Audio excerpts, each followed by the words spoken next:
Yeah. How you doing, ladies and gentlemen? It's OB with good morning, good evening, good night. Wherever you are, how y'all doing? You already know the Xbox, the Mixer, the YouTube, the Instagram, and Twitter.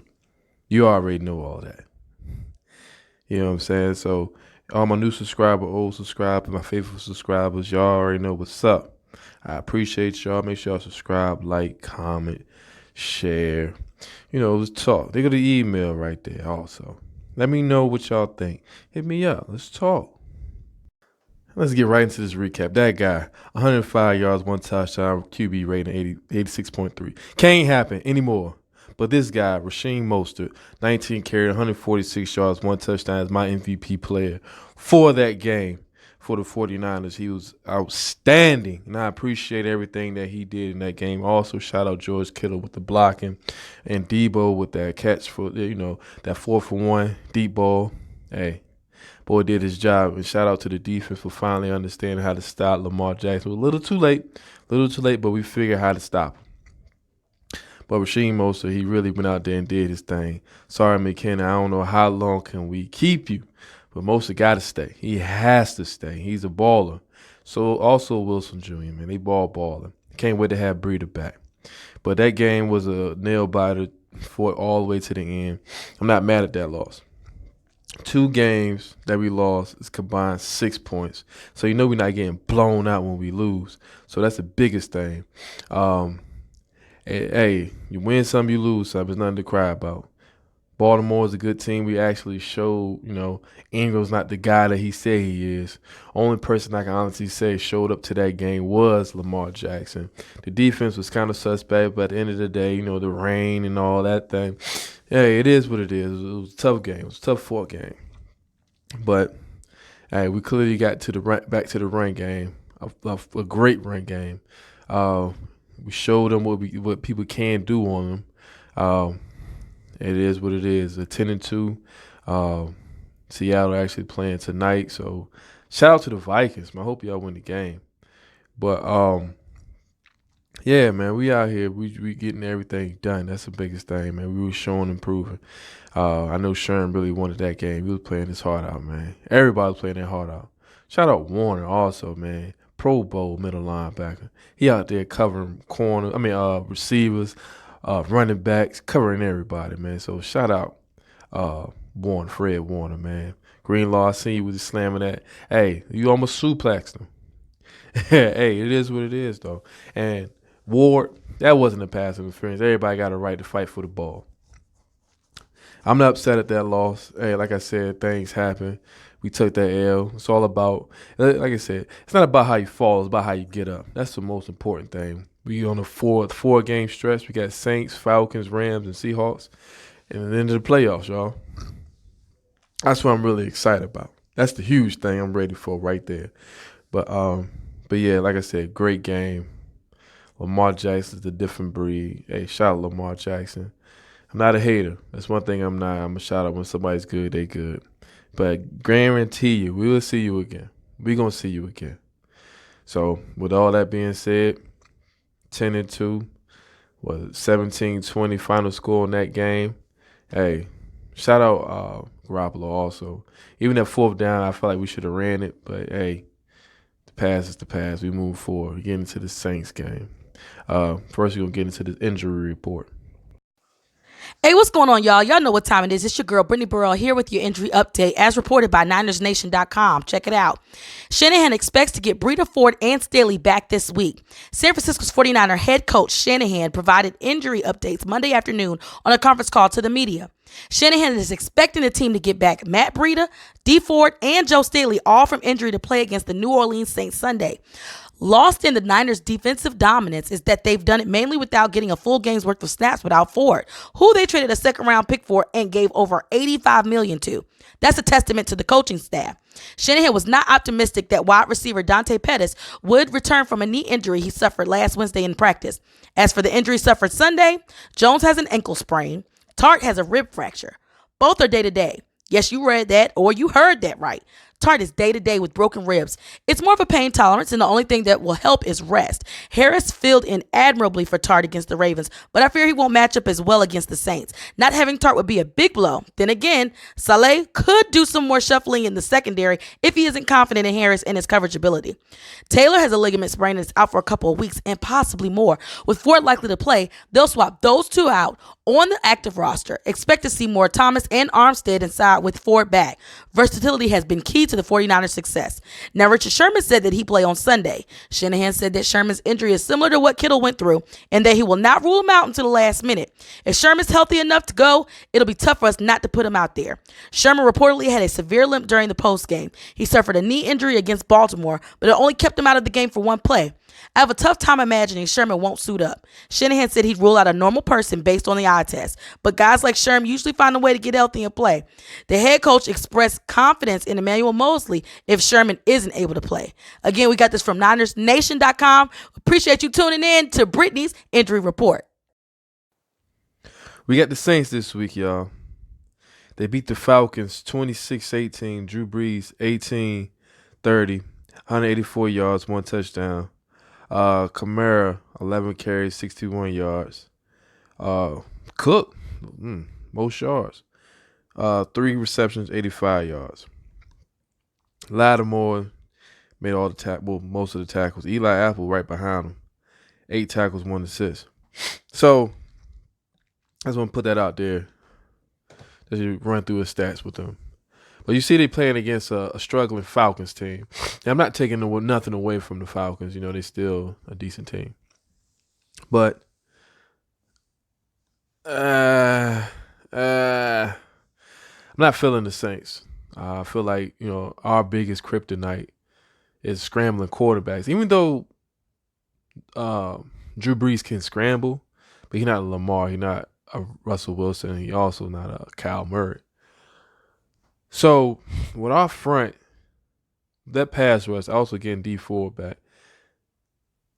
it's really going to put them in a hole early.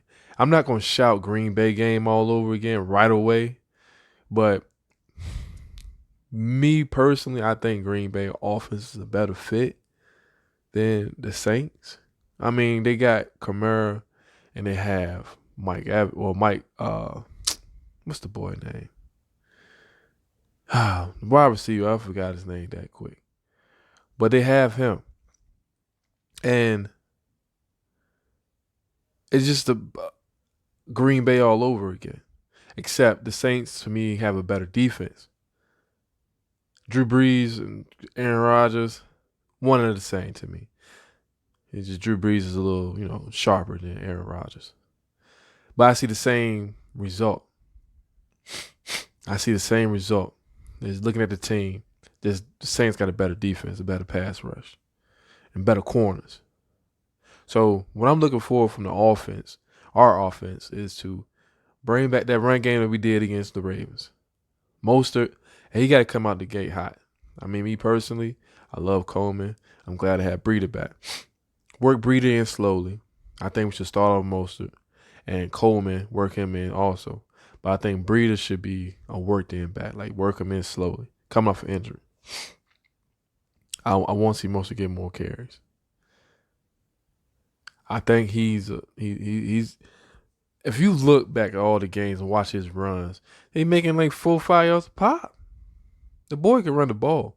Well, I'm gonna say he could run through with that offense, with that offensive line. He could run. It is what it is. Coleman also could run.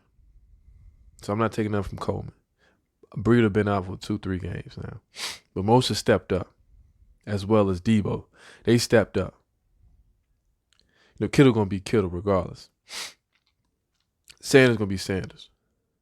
But I'm looking to have another 100-yard game for most. I think he's going to be the key factor on offense. That's me personally. I think he's going to be the person to turn the game inside out. As well as Debo, them two. Debo and Most, I think they're going to have another breakout game. Kittle also. I mean, those are 3 guys going to be to watch on offense this week.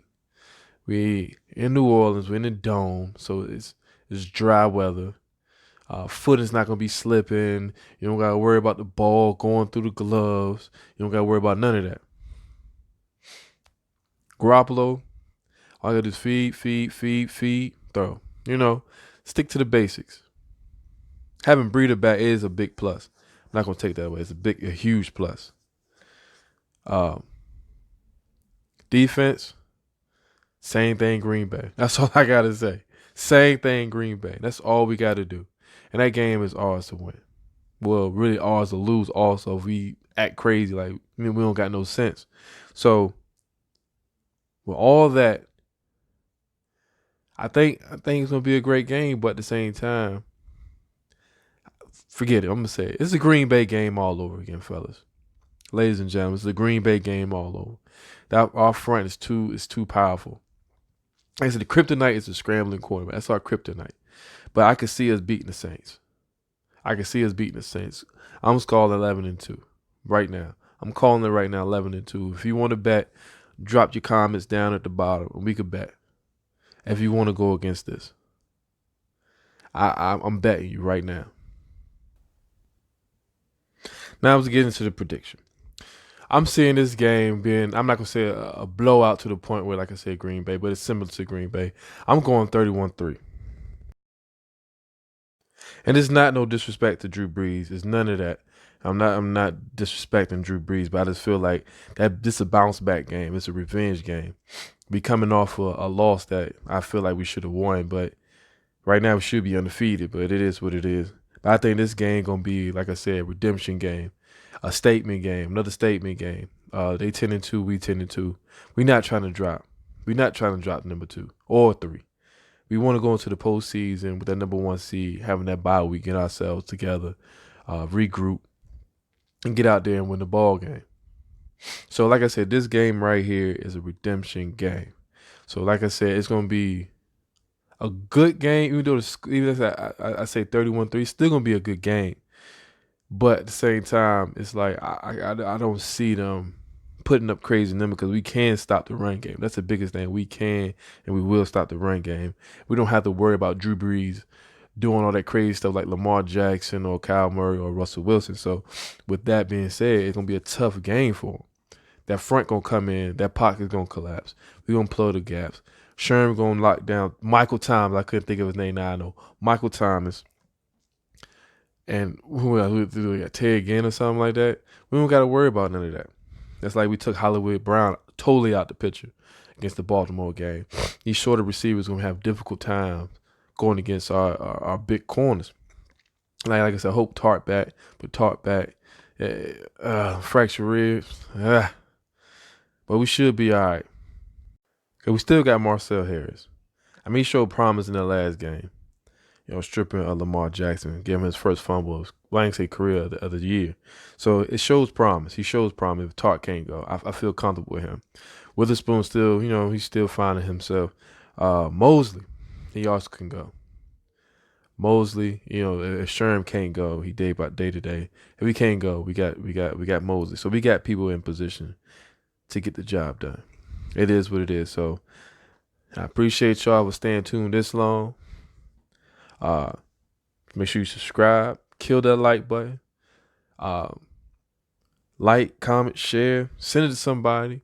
Hey, let's get this thing going. Like I said, man, send me y'all predictions, man. Let me know what y'all think of the games. Let me know what y'all think about anything.